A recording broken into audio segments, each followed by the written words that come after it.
मेरा नाम राजेश है और मैं ये लेख अपने जीवन के भयानक अनुभवों को साझा करने के लिए लिख रहा हूँ। मैं जो प्रकट करने जा रहा हूँ वह एक वास्तविक घटना है जिसने अलौकिक शक्तियों के बारे में मेरी धारणा को हमेशा के लिए बदल दिया। अपने आप को संभालो, क्योंकि यह डरावने जिन की दुष्ट शक्ति की कहानी है। ये सब तब शुरू हुआ जब मेरा परिवार राजस्थान के बाहरी इलाके में एक छोटे से गांव में एक नए घर में चला गया। हमें पता था कि इस शांतिपूर्ण दिखने वाली जगह में एक गहरा रहस्य छुपा हुआ है। स्थानीय लोगों ने उस घर में जिन्नों की उपस्थिति के बारे में कानाफूसी की, जो मासूम आत्माओं का शिकार करने के लिए तैयार रहते हैं। मैं उस वक्त करीब 20 साल का था।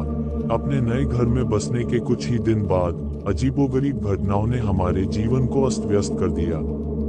घर में अजीब सी आवाजें गूंजती थीं और चीजें बेवजह हिलती थीं। रात में हवा भारी होती थी और घर के हर कोने में ठंडक की उपस्थिति छाती थी। लेकिन सबसे परेशान करने वाला पहलू वह काली परछाई थी जो मेरी दृष्टि के किनारे पर प्रकट होती थी, लाल आंखों वाला एक साया जो उसके भीतर रहने वाले द्वेष की ओर इशारा करता था।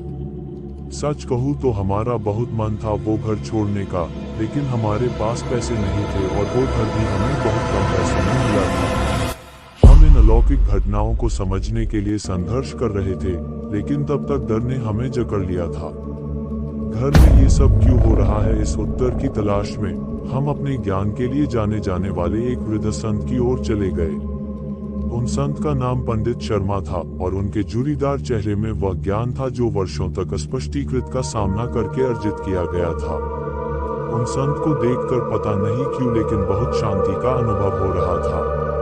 हमारी विनती करने पर पंडित शर्मा हमारे घर आए। उनकी आंखें जिज्ञासा और घबराहट के मिश्रण से कमरों को देख रही थी। जैसे जैसे वह घर के अंदर घुसते गए, तैसे तैसे एक पूर्वाभास का भाव हमारे चेहरे के ऊपर छा गया।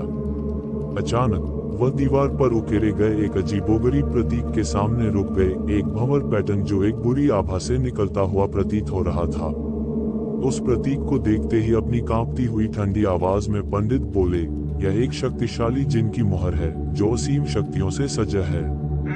कुछ वक्त ध्यान करने के बाद पंडित जी हमें उस जिन की कहानी सुनाने लगे जो हम काफी गौर से सुन रहे थे।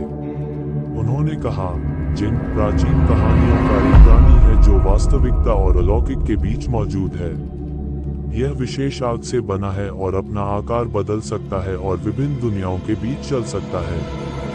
इसकी आंखें तीव्र होती हैं और उसमें अच्छाई या बुराई दिखा सकती है। जिनकी उपस्थिति सुंदर या डरावनी हो सकती है और इसमें अविश्वसनीय शक्ति होती है।